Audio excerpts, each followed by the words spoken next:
बिस्मिल्लाहिर्रहमानिर्रहीम, अस्सलाम वालेकुम नाज़रीन। आप यूट्यूब चैनल देख रहे हैं, मैं इमरान खान हूँ। अब तक की जो सबसे बड़ी खबर है वो तो ये है कि सदर पाकिस्तान ने की एक राय पे पानी फेर दिया। यानी वो जो कुछ भी पीडीएम की जमातें करना चाह रही थी, सहूलतकारों ने जितनी मेहनत की थी और बड़े अरमान सजाए थे और लोगों को लग रहा था कि शायद पाकिस्तान में इंतखाबात को इल्तवा में डाला जा सकता है। ख्वाहिशात तो ये थी कि इंतखाबात को ले जाया जाए अगस्त के बाद, यानी कुछ लोग कहते थे नवंबर में होंगे, कुछ लोग कहते थे अक्टूबर में होंगे, लेकिन इंतखाबात जल्दी नहीं होंगे, गर्मियां गुजरने के बाद होंगे। सर्दियों के आगाज जब आएगा दोबारा से, अभी तो मौसम बहार है, तो ऐसा लगता था कि इंतखाबात को डिले में डाला जाएगा। लेकिन सदर पाकिस्तान ने जब तारीख दी, ये मामला सुप्रीम कोर्ट ऑफ पाकिस्तान में गया। सुप्रीम कोर्ट ऑफ पाकिस्तान में जब मामला गया तो एक बात याद रखिएगा, बड़ी कोशिश की गई है कि high court supreme court of Pakistan के फैसले के बावजूद और यानी फैसला दें और ये मामला एक नए तनाज़े में जाए। लेकिन पेशावर और लाहौर दोनों हाई कोर्ट्स ने सुप्रीम कोर्ट ऑफ पाकिस्तान के फैसले को दुरुस्त, यानी दुरुस्त तो वो उनकी तो इख्तियार नहीं है, लेकिन सुप्रीम कोर्ट ऑफ पाकिस्तान के फैसले के मुताबिक उन्होंने जो है वो अपने केसेस को ख़त्म कर दिया है। यानी अब फैसला वही है जो सुप्रीम कोर्ट ऑफ पाकिस्तान में हो गया है। सुप्रीम कोर्ट ऑफ पाकिस्तान ने सदर पाकिस्तान से मुशावरत का कहा था, ये पंजाब के लिए, और खैबर पख्तूनख्वा के लिए उन्होंने कहा था कि गवर्नर तारीख दे। तो सदर पाकिस्तान ने 30 अप्रैल बरोज़ एतवार की तारीख दे दी है। मैंने आपसे पहले अर्ज़ किया था कि अप्रैल के आखिरी हफ्ते में या मई के पहले हफ्ते में या मैक्सिमम मई के दूसरे हफ्ते तक ये इंतखाबात जा सकते हैं। इससे ज़्यादा आगे ये इंतखाबात नहीं जाएंगे, मैं बारहा आपको ये बता चुका हूँ, और वही सूरत हाल बन गई है। अप्रैल के आखिरी हफ्ते में ये जब होगा इलेक्शन, तो अप्रैल के बाद मई का महीना आ जाएगा और मई की 20, 22, 25 तारीख तक नई हुकूमत बन जाएगी। और वो जो नई हुकूमत बनेगी वो आते ही फौरी तौर पे जून में बजट पेश करेगी सूबाई, खैबर पख्तूनख्वा का भी और पंजाब का भी। अब क्योंकि यहाँ पे कंटिन्यूटी है, पहले से ही पाकिस्तान तहरीक इंसाफ की हुकूमतें इन दोनों सूबों में रही हैं, तो वो मामलात को जानते हैं, उनके लोग इसके ऊपर काम कर रहे हैं। जैसे ही उनकी हुकूमत आएगी, और सबको नजर आ रहा है, पीडीएम को भी सबको नजर आ रहा है कि उन्हीं की हुकूमत आ रही है, तो जैसे ही उनकी हुकूमतें आएंगी दोनों सूबों में, तो वो मामलात को संभाल लेंगे। अभी तक कोशिशें की जा रही है कि कुछ भी करके इंतखाबात से भाग जाए। सदर पाकिस्तान ने पहले भी एक फैसला आइन और कानून के मुताबिक किया था, अब दोबारा भी उनका फैसला आइन और कानून के मुताबिक है। 30 अप्रैल को पाकिस्तान के दो बड़े सूबों में, यानी पाकिस्तान के ज्यादा बड़े हिस्से के अंदर इंतखाबात होने जा रहे हैं, और इन इंतखाबात के अंदर पाकिस्तान तहरीक इंसाफ अब तक की इत्तला के मुताबिक या अब तक के तमाम सर्विस के मुताबिक फेवरेट है। जो इंतखाबात हुए 80% पाकिस्तान तहरीक इंसाफ ने कामयाबी हासिल की है। खैबर पख्तूनख्वा में तो ऐसा लगता है कि तहरीक इंसाफ स्वीप कर जाएगी और शादो नादर कुछ सीटें जो हैं वो फजल रहमान साहब को या ANP को कोई एक आधी इस तरह उनको सीटें मिलेंगी। लेकिन दूसरी जानिब जो पंजाब की सूरत हाल है, यहाँ पे PMLN के साथ सेंट्रल पंजाब के सिर्फ कुछ हल्के रह गए हैं जहाँ पे मुकाबला है। जनूबी पंजाब में पाकिस्तान तहरीक इंसाफ बहुत आगे निकल गई है, और जैसे ही अब सेंट्रल पंजाब से निकलकर सॉल्ट रेंज में दाखिल होते हैं, तो यहाँ से लेके पिंडी डिवीजन, मियांवाली वाली साइड, खुशाब, भक्कर, लिया, इन तमाम इलाकों में पाकिस्तान तहरीक इंसाफ ऐसा लगता है कि क्लीन स्वीप कर जाएगी। तो इन दो सूबों के अंदर 2/3 अक्सरियत के साथ हुकूमत बनने के बाद सेनेट के अंदर पाकिस्तान तहरीक इंसाफ की अक्सरियत बढ़ेगी और उनके लोगों की तादाद में इजाफा होगा। अब ये सदर पाकिस्तान ने कह दिया है 30 अप्रैल को इलेक्शन है। अभी तक कोशिश की जा रही है कि इंतखाबात से भागा जाए, और इमरान खान साहब की जान को इस बीच में शदीद खतरात लाहक है। लेकिन रोजाना एक नई खबर निकाली जाती है। मैं को टीवी चैनल्स देख रहा था, उनके नुमाइंदे भी वहां पे मौजूद नहीं थे, लेकिन उन टीवी चैनल्स ने बड़े गंदे तरीके से एक रिपोर्टिंग की है। आज इमरान खान साहब की मुलाकात करवाई गई, जो बीट रिपोर्टर्स हैं। बीट रिपोर्टर कहते हैं जी सहाफत की ज़बान में वो वाला सहाफ़ी जो उस मखसूस एरिया के अंदर रिपोर्टिंग करता है। यानी अगर कोई क्राइम रिपोर्टर है और पुलिस से मुतालिक, जराइम से मुतालिक, इन चीज़ों से मुतालिक वो कवरेज करता है, तो उसको कहते हैं क्राइम बीट का रिपोर्टर है। यानी उसकी बीट जो है वो क्राइम रिपोर्टिंग है। अगर कोई हेल्थ रिपोर्टर है तो उसकी बीट जो है वो हेल्थ रिपोर्टिंग है। पॉलिटिकल रिपोर्टर है तो उसकी पॉलिटिकल बीट है। तो PMLN जो है वो भी एक बीट होती है। मैं PMLN की बीट बड़ा लंबा अरसा करता रहा हूं, इसीलिए इनको इतनी अच्छी तरह जानता हूं। PTI की भी बीट है, तो पीटीआई के जो बीट रिपोर्टर हैं, जो लोग पीटीआई को कवर करते हैं कंटिन्यूसली, वो लोग आए थे इमरान खान साहब को मिलने के लिए। वहां पे सवाल जवाब का सेशन हुआ और बड़ा लगातार लंबा सेशन चल रहा था और बार बार सहाफ़ी इमरान खान साहब को ये कह रहे थे कि आप एस्टेब्लिशमेंट के साथ बातचीत क्यों नहीं करते, एस्टेब्लिशमेंट के साथ रब्ता क्यों नहीं करते। तो जो खबर छपी है या लगाई गई है वो मैं आपको बता देता हूं।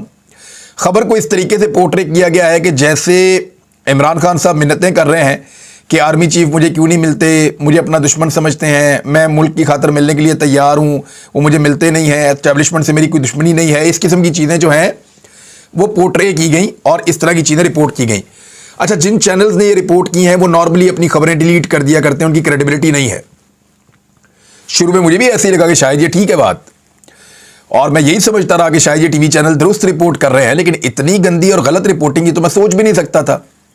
तो जब मैंने वहां पे जो सहाफ़ी मौजूद थे उनमें से कुछ से बात की, जो वहां पे पाकिस्तान तहरीक इंसाफ के लोग थे उनसे बात की, तो फिर उन्होंने बताया कि एक्चुअली बातचीत इमरान खान साहब की और इन लोगों के दरमियान हुई क्या है।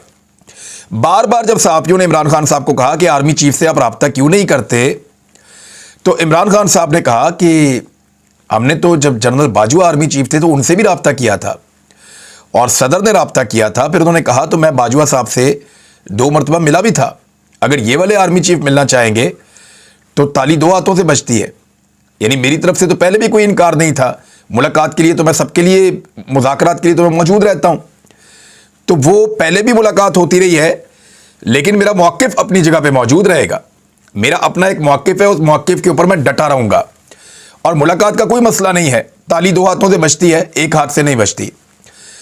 फिर बार बार ये पूछा गया इमरान खान साहब से कि एस्टेब्लिशमेंट से लड़ाई आप ख़त्म क्यों नहीं करते। तो इमरान खान साहब ने कहा कि लड़ना चाहता कौन है, मेरी तो किसी से दुश्मनी नहीं है। जो कुछ मेरे साथ हुआ उसके ऊपर एक्शन आर्मी चीफ ने लेना था। ये जो नए आर्मी चीफ आए इनके बारे में उनकी बात थी। उन्होंने कहा कि मेरा नए आर्मी चीफ के साथ कोई पर्सनल इशू नहीं है और जिसके साथ पर्सनल इशू मेरा जिस बंदे के साथ है वो मैं सामने रख चुका हूं। मेरे साथ जो कुछ हुआ इस पर एक्शन आर्मी चीफ ने लेना था। मैं दुश्मनी नहीं कर रहा, मेरे साथ दुश्मनी हो रही है, मेरे साथ दुश्मनों वाला सलूक हो रहा है। जो मेरे ऊपर हमला हुआ है उसको आप देख लीजिए, जो कुछ मेरे खिलाफ किया जा रहा है उसको आप देख लीजिए, जो तहरीक इंसाफ के लोगों के साथ किया जा रहा है उसको आप देख लीजिए, और जो मेरे ऊपर हमला हुआ है उसके सबूतों को जो है वो कवर अप किया जा रहा है अब। और ये चीजें तो कोई दोस्त नहीं करते, दुश्मनों के साथ की जाती हैं। तो मैं किसी से दुश्मनी नहीं कर रहा, मेरे साथ दुश्मनी की जा रही है। इमरान खान साहब ने यह कहा। उन्होंने कहा कि मैं अपने मुल्क की खातिर किसी के साथ भी बैठ सकता हूं और इसमें मुझे कोई प्रॉब्लम नहीं है, लेकिन अगर कोई यह समझता है कि मैं घुटने टेक दूंगा तो यह नहीं हो सकता। अब इसमें जिस तरह से रिपोर्टर्स ने वहां से रिपोर्ट किया है, जो लोग वहां न्यूट्रली रिपोर्ट कर रहे थे, उन्होंने कहा कि अगर बिलावल के कहने के ऊपर एक सेक्टर कमांडर तब्दील हो सकता है, और यह हुआ था, आपको याद होगा, तो फिर मैं साबिक वजीर आज़म हूं, मेरे शिकवे के ऊपर एक ऑफिसर को तब्दील क्यों नहीं किया जा सकता, एक्शन क्यों नहीं लिया जा सकता। इमरान खान साहब ने कहा कि ताली 2 हाथों से बजेगी। जो मेजर जनरल फैसल नसीर हैं उनको तब्दील किया जाए, उनको ओहदे से हटाया जाए। ये इमरान खान साहब का मुतालबा है और नया मुतालबा नहीं है, उनका पुराना मुतालबा है। तो इसको अब इस तरीके से पेश किया जा रहा है कि जैसे इमरान खान साहब एस्टेब्लिशमेंट के साथ कोई डील करना चाहते हैं। मेरे ख्याल में एस्टेब्लिशमेंट के साथ एक ही डील होनी चाहिए।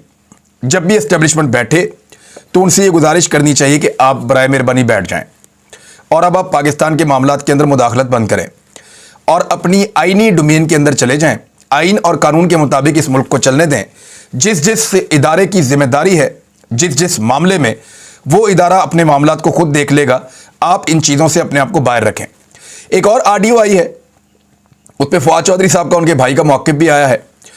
मुझे बज़ाहिर आवाज़ें फवाद चौधरी की और उनके भाई की ही लग रही हैं, फैसल साहब जो एडवोकेट हैं, लेकिन एक चीज़ मुझे थोड़ी सी अजीब लग रही है कि उसमें एक शोर है जो पहले भी आपको याद होगा। साकिब निसार साहब की जब ऑडियो बनाई गई थी तो एक जुमला यहाँ से उठाया, एक वहाँ से उठाया, एक वहाँ से उठाया, तो बहुत सारे ऑडियोज़ को इकट्ठा करके तो एक ऑडियो तैयार कर दी गई थी। तो ऐसे ही एक नई ऑडियो तैयार कर दी गई है और उस नई ऑडियो के ज़रिए से मार्केट में एक नया प्रोपेगेंडा लॉन्च किया गया है। और ये प्रोपेगेंडा उस वक्त मार्केट में लॉन्च किया गया है जिस वक्त मार्केट में रुपए की वैल्यू कंटिन्यूसली कम हो रही है और पाकिस्तान नए इलेक्शन की तरफ जा रहा है। नए इलेक्शन से घबराहट पैदा हो गई है और उस घबराहट की वजह से जितने भी सियासतदान हैं इमरान खान साहब के मुखालिफ, आसिफ अली जरदारी, शहबाज शरीफ, मौलाना फजल रहमान, ये सारे सर जोड़ के बैठ गए हैं।